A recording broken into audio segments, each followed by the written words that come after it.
Fun fact, did you know that 85 million barrels of oil are used today? It's equivalent to 3.57 billion gallons of crude oil. In this brief video of the overview of the petroleum industry in the Republic of the Congo, we will talk about 4 different topics. First, we will talk about the geography of the land in the Congo. Then, we will talk about the history of the petroleum industry in the Congo and the country itself. Then we will talk about the petroleum industry in the Congo today. And we will finish it up with the current activities and what is expected to happen in the future in the petroleum industry. The Republic of the Congo is located in sub-Saharan Africa between Angola and Gabon. The current population is 4.7 million people. Brazzaville is the capital city and is also the largest city. The second largest city is Pointe-Noire. 70% of the population either lives in one of those 2 cities or around the railroad connecting the 2. The history of the Congo is one marked by foreign influences, poverty, and war. The Industrial Revolutions, which sparked in 1760, brought settlers to the region. The Industrial Revolution was a time of agriculture, manufacturing, and mining enhancements. In 1868, King Leopold II bought the area that is now the Congo. He originally wanted the land to be a rubber manufacturing company.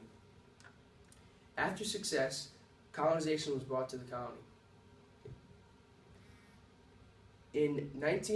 After various decades of rulership from the Portuguese, Belgian, the English, and the French, the Congo was finally an independent country in 1960. The ruler Mobutu was the sole ruler of the nation. In 1928, the oil production in the Congo commenced, with French explorers surveying the land. The first company that was created was the SPAEF, which was a French company. In 1957, the first drilling of the oil was commenced, the La Plante Indiente field. In 1957, 2,500 barrels were produced per day. This was an onshore well, which produced much of the oil.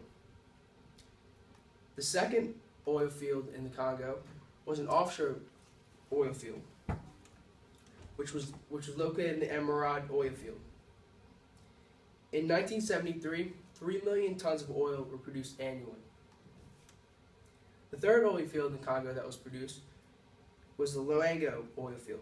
Although this was not as large as the Emerald, it was very practical and easy to operate.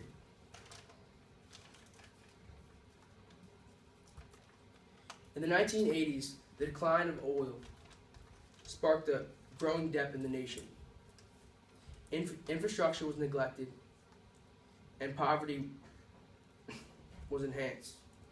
In the 1990s, civil war erupted, and Mobutu fled to the neighboring country. At the end of the war came a time of great peace, and a time of recovery for the oil industry. In 1998, the Congo government decided to create a national oil company, the SNPC. The first oil well drilled by the National Oil Company was the Moho Bilonado. During the operation of this well, the output of oil was temporarily reversed. However, it begins to decline.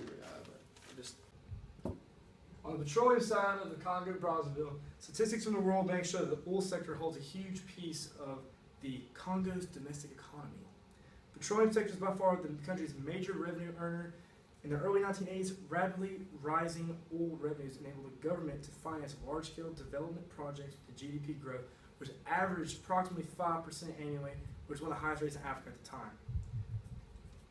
For it to be a crude oil, it must be a mixture of hydrocarbon that exists in a liquid phase in natural underground reservoirs and remains liquid at atmospheric pressure after passing through surface separating facilities.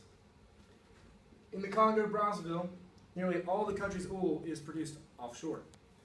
Deepwater formations discovered by petroleum engineers reveal large amounts of oil and gas trapped within formations, which companies aim at to extract it for the monetary value present.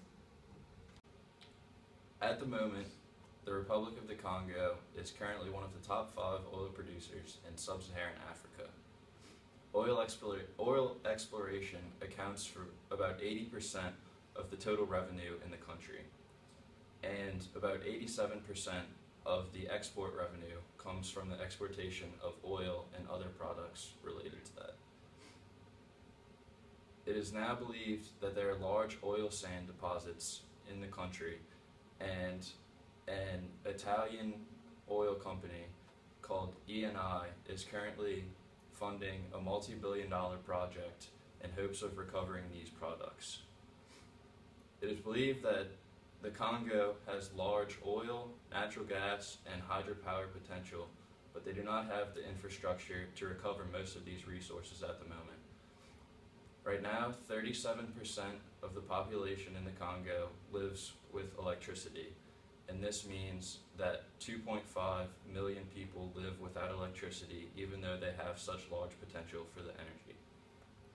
The current production of oil in the Congo is declining as a result of the maturing of the oil wells that they are currently producing, but there are about 5 wells that they are trying to produce within the next few years, and by 2017 they have hopes of becoming one of the top 3 countries in oil production in Africa.